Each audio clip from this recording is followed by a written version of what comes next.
Good morning. Welcome to our Sunday morning connection. I am so glad that you are here. Today we're in a little different spot. We're here joining you from my living room, actually, and I'm grateful to be with you all. Thankful for each and every one of you.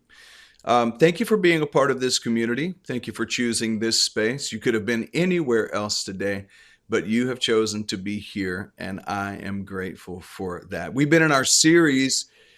We're saying that this is the year of the great emergence. Many of us are experiencing a variety of different feelings and emotions, and even some commotions around what's occurring in our world. I want to stay on top of current events, but one of the things that I want to do is really set sort of the tone for this year.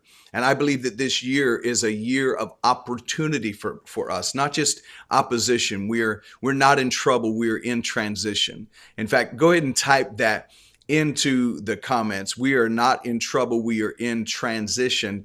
And the truth is that we are being set free moment by moment, day by day, as we choose the higher way of being. The higher way, to me, in my personal opinion, is love, joy, and peace. When we're choosing those vibrations, those frequencies, and we show up frequently to practice those things, love, joy, and peace, we're going to always be upgrading our experience, because when you lift your vibrational frequency and you expand your consciousness, you're always going to attract that vibration back into your life. And so I want to encourage you today to stay encouraged in spite of what you may be feeling right now. Just know that you are not your feelings, you are not your emotions, you are not your thoughts. You are higher than those thoughts. You are the one who can think the thoughts. You're the one who can have beliefs and change those beliefs anytime you get ready. You are a powerful, powerful being. And I want to encourage you. So this month has been a month of encouraging us to not just awaken from the neck up, but to awaken from the neck down as well. Our whole being invited into this. Donna Angelou, who's a wonderful person, a part of our community, a great teacher, very enlightened individual, somebody that I look at as a very balanced and solid person who is able to land in the world of woo-woo and at the same time also have a very grounded approach to life. She made this statement while we were at the Martin Luther King Jr. Parade this last week, talking about how awakening tends to take place most of the time, or at least at the beginning, from the neck up. Our throat chakra gets activated. We start talking about awakening. Our third eye is open. We're starting to see more clearly. And our crown is open, and we're starting to receive what we call downloads. But what tends to happen is it tends to only be here. And until it starts to get into the heart and get into the solar plexus, into the sacral, and into the root chakra, we're not able to have a balanced life, because only 3 of the 7 chakras that are the main chakras, that is, are activated in our life. What we've been talking about this month is how to embody fully what we've already been experiencing in the crown, in the third eye, and with our mouths, with our throat chakra. And we've basically been talking about love, joy, and peace. We've just been doing it in a different way. Last week, we talked about peace, and we talked about how peace is not something we try to have. We can't try to be peaceful. It's about surrender. It's about resting back into it, because it's not a mood. It's not something we can make up.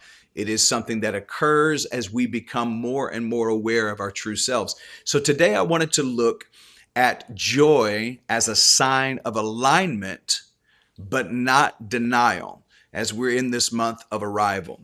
Joy is a sign of alignment, not denial. So let's talk about something that really makes religious people a little nervous. And that's not demons, that's not politics, that's not drum kits in the sanctuary on Sunday. No, joy, because joy really has a way of exposing what we really believe about life. Joy makes many people actually uncomfortable.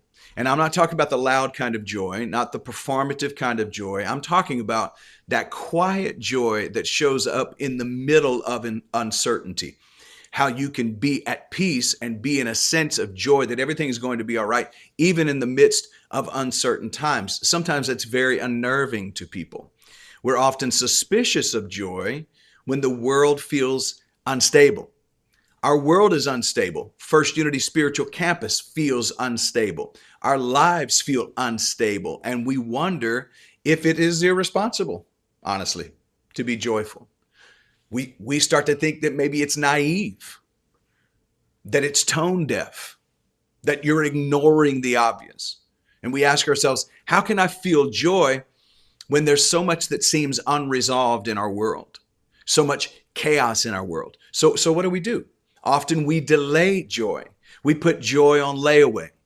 We tell ourselves, I'm going to be joyful after the next election or after we get this guy out of here.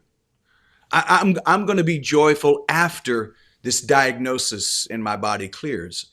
I'll be joyful after the bills are paid. I'll be joyful after my family gets it together. I'll be joyful when the world finally calms down and starts acting the way I want it to act. And let me tell you something. If you're doing that, be careful, because what you're really doing is putting your joy on hold.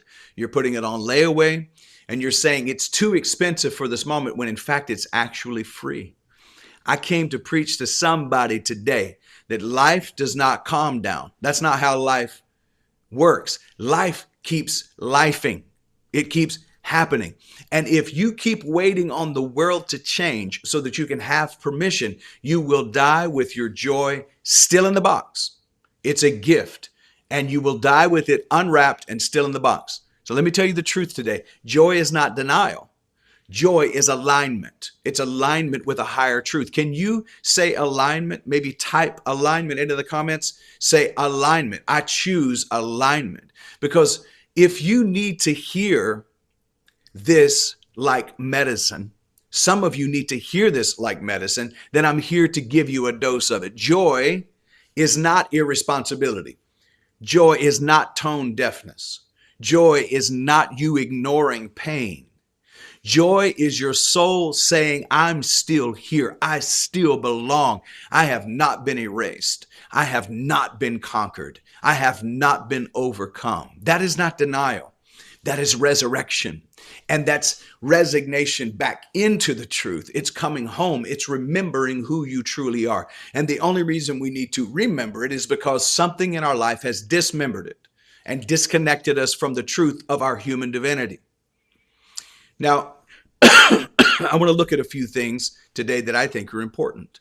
Number one, why we were taught to distrust joy. Here's the first thing that I would like to name, okay? Many of us, me included, were trained spiritually, culturally, generationally, to believe that seriousness equals depth, that worry equals care, and that suffering proves that we're paying attention. We were taught that by our culture and even by our spiritual or religious environment.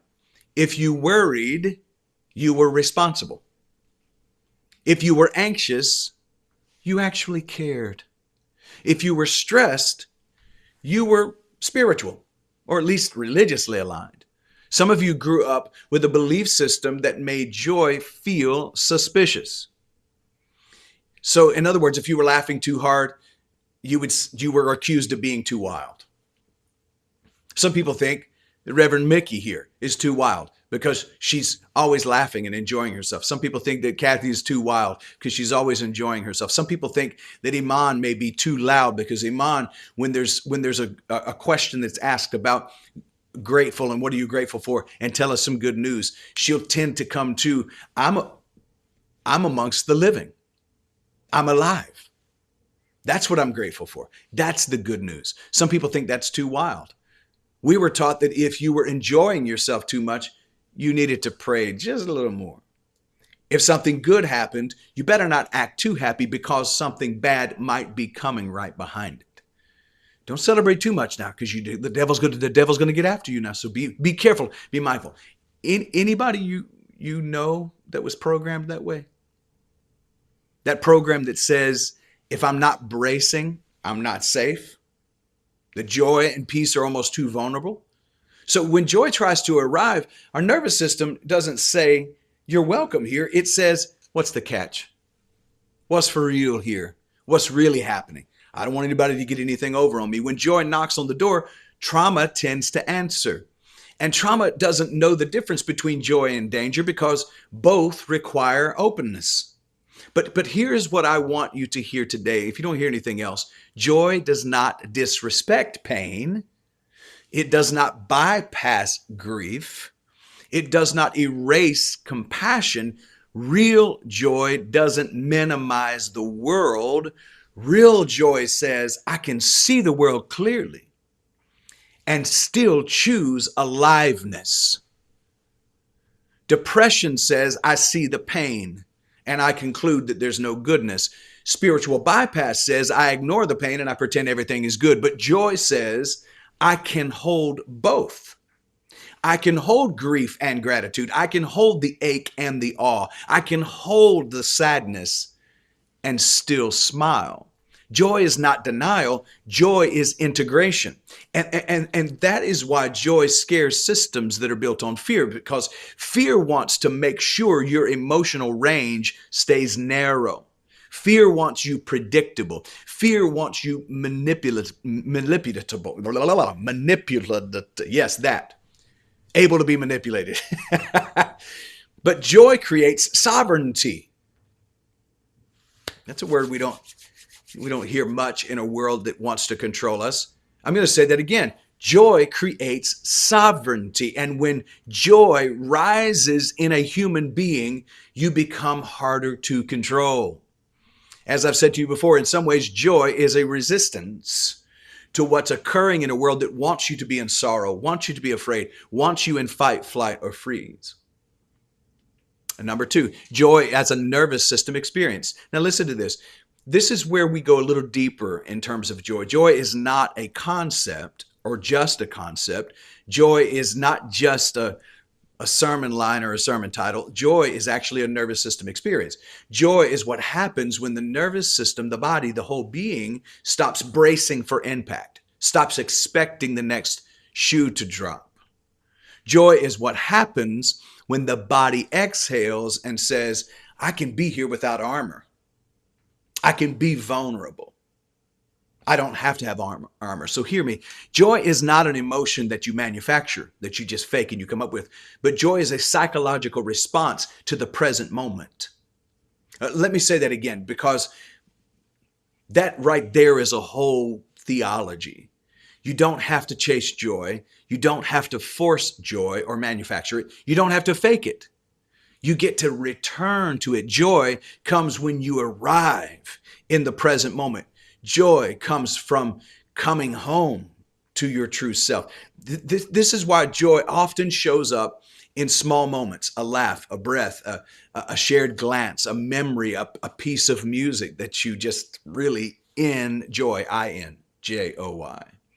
But not because those are trivial, but because joy doesn't always announce itself in some kind of a big way. Joy often whispers, right here in this moment is still holy. This is a sacred and holy moment right here and right now. And you can't compare your joy to somebody else's joy. Somebody else's joy might look like a vacation. Your joy might look like, I made it through another day and I'm still kind of. I made it through another day and I didn't quit. I didn't numb. I didn't go back to the old version of me. I stayed human. I survived the day. That is also joy. That is alignment. That is arrival. And what I want to say clearly is this: joy is proof that healing is happening, that wholeness is beginning, that it's growing in you to be whole and to be complete, because healing is not just less pain. Healing is more presence. It's not just less injury. It's more integration, more truth. Healing is not merely surviving. Healing is actually enjoying oxygen again, enjoying the breath again. Now, here's why some people push joy away, because there's vulnerability in it. Let's tell the truth. Joy can feel risky because it is unarmored.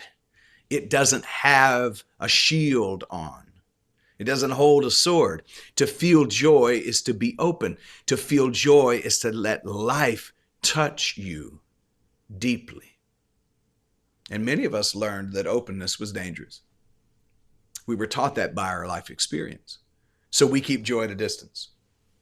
We wait for permission to have joy. We tell ourselves that we feel joy. If we feel the joy once again, things may go bad. And we tell ourselves then that means that you can feel joy when everything gets resolved, when everything turns out the way you think it should. But life is always unresolved. Can I say that again so that we can hear that clearly? Because we're telling the truth, right? We're being more and more honest this year, especially in this month of January. Life is never resolved. There will always be something unfinished. That's the nature of growth and creation. There will always be something uncertain. There's going to always be something in process. Joy does not require completion. Joy only requires presence.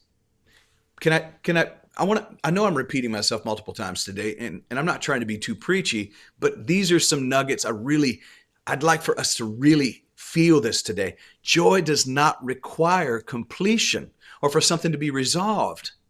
Joy only requires presence. So you don't need to wait for life to get perfect. You let joy be imperfect along with life. You let joy be small. You let joy be quiet. You let joy be simple. You let joy be real. Allow that joy to rise in you. Bring to mind for a moment.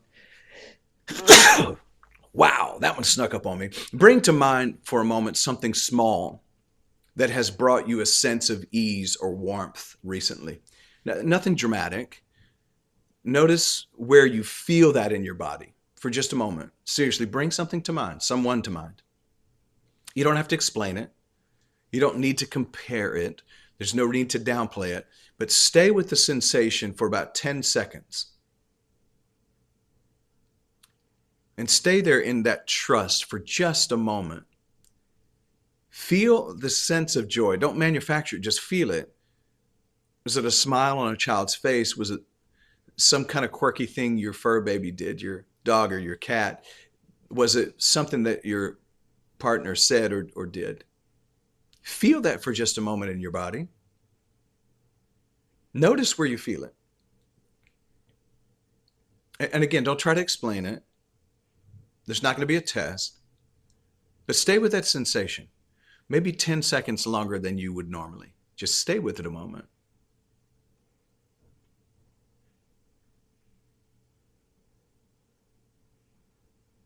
And as you stay with that, that is staying in trust. That is the vulnerability of joy. Now, the last thing I would like to cover today is that joy is a revolutionary act. And now this is a strong and maybe a different point of view than what you've been used to. In unstable systems that we currently have, joy is disruptive. And it's not because it ignores reality, but it's because it refuses to be defined by fear alone. Joy refuses to be defined by fear alone. You see, joy reminds the body that it belongs to life, not to panic. I want to remind you today that you belong to life, not to panic. And when people are rooted in quiet joy, they become harder to manipulate. This is one of the reasons it's a revolutionary act, because you're harder to manipulate when you're landing in joy. You respond instead of react. You choose instead of comply. You remain human instead of allowing the inhumanity of what's happening in our life to happen. That is the great emergence. That is what it means to arrive. That is what it means to not just arrive at church, but to arrive in yourself, arrive in your body, arrive in truth, arrive in love, arrive in your liberty and your freedom. Because the system is not just collapsing out there, the system is collapsing in here too. The old world order depended on your disconnection, your numbness. It depended on your fear, your hopelessness. It depended on your division, but something else is rising. I feel this in my bones today. Something else is rising. It's a different frequency. It's a different humanity. It's a different kind of people. It's a people who can see clearly and still laugh. It's a people who can grieve and still dance. It is a people who can name injustice and still choose joy, because joy is not denial. Joy is alignment with a higher truth that we're able to see in the midst of the walking dead and in those who are taking God, the Bible, Jesus, the Bhagavad Gita out of context. Whatever their holy writ is, taking it out of context and weaponizing it to harm others. Even in the midst of that, we are choosing joy, because joy is not denial. It is alignment. And we know that a greater day is emerging. We know that in this delivery room called planet Earth, there is birthing forth a new, higher consciousness human. A human race that is rising into our divinity that's been forgotten for generations and millennia. And so that joy is rising on the inside of us. And it is a revolutionary act. So as we close today and this first month together in this land of the great emergence, please let this land maybe gently in your being. Joy is not something that you have to force. It is something that you allow to flow. It is not denial. It is alignment. So let joy be small. In other words, notice the small joyful moments. Let it be honest. Let it be enough. And as you leave today and go about your life, hear this. You have arrived. You are here, still here. And that is a beautiful place to begin. Right here, right now, from this present moment, pressing out into the world and making an impression on the world through the expression of your divine nature. So know this as we are concluding this month around arrival. Love, joy, peace. Love, peace, joy. Those are our frequencies, and we're allowing those frequencies to not just be head knowledge, but we're inviting them into our whole being and embodying this higher truth. We are arriving into the truth of who we are. And as we arrive fully in our nervous system, resting this consciousness into our nervous system, we are emerging into the truth of our divine nature. So today, remember that joy is revolutionary. It's an act of revolution. It's also an act of evolution. That yes, there's vulnerability in joy, but I am able to drop my armor because there's a higher truth protecting me. Remember that joy as a nervous system experience causes you to be fully integrated. And that ultimately, joy is not about bypassing the pain. It's not about pretending that everything is good. Joy can hold both goodness and badness at the same time. It can hold grief and gratitude. It can hold the ache and the awe. It can hold the sadness and still smile, because joy is why we are here at this time in history. Expressing love, joy, and peace is why we are here at this time in history as it turns into her story. And so you were taught to distrust joy, but I'm telling you that the time has come to change. and to trust the truth of your nature. In closing, joy is your soul saying, I'm still here. I still belong. I have not been erased. I have not been conquered. I'm still alive and well, and I'm choosing aliveness as my nature. I'm choosing this as we emerge into this higher truth. I love you, family. Whatever this is becoming, whatever we are becoming in terms of our spiritual community and our spiritual family, what I do know in my soul is that the shift is here. The holy shift is here, and the great emergence is here, and we get to be a part of it as we activate that fully in our awareness. Now go and make it a great day just because you can. Peace. Loved ones, thank you so much for joining us today for our devotional service. The ways to give are on the screen right now. You can, of course, text to give. You can utilize our app. You can also go to firstunity.org/give. And on that page, you can actually decide to become an auto giver. That's really what it takes to become a sustaining partner to this ministry. If you believe in what we're doing here, I'm asking you to consider supporting the light that currently is and seeding that light for the future. We continue with our ways to give by offering our P.O. Box, our Cash App, and our QR code for you to scan on the screen. So I want to say a special thank you to everyone who has chosen this community to be a place where you want to give your financial seed. Know that when you're planting that seed, it is going into fertile soil, and you activate the law of circulation in your life. God bless you.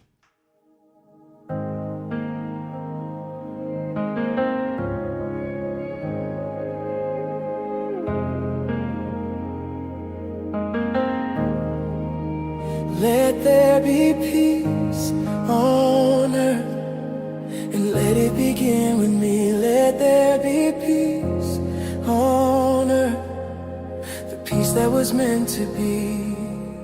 With God as creator, family all are we.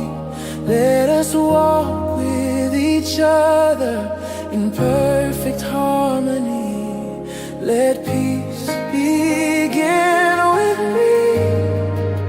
Let this be the moment now. With every step I take, let this be my joyous vow, to take each moment and live each moment in peace eternally. Let there be peace on earth, let it begin with me. Let it begin with me. Let it begin with me. It begins with me. I am peace. Let there be peace on earth, and let it begin with me. Let there be peace on earth, the peace that was meant to be. With God as creator, family all are we. Let us walk with each other in perfect harmony.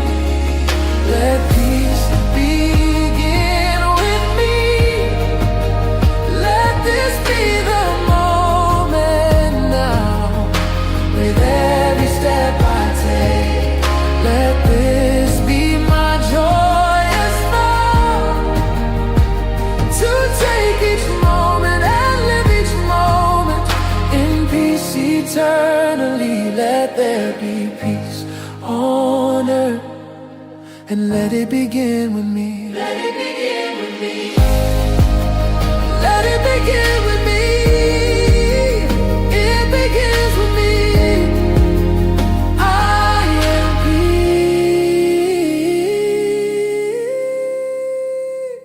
I am peace. I am peace. I am peace.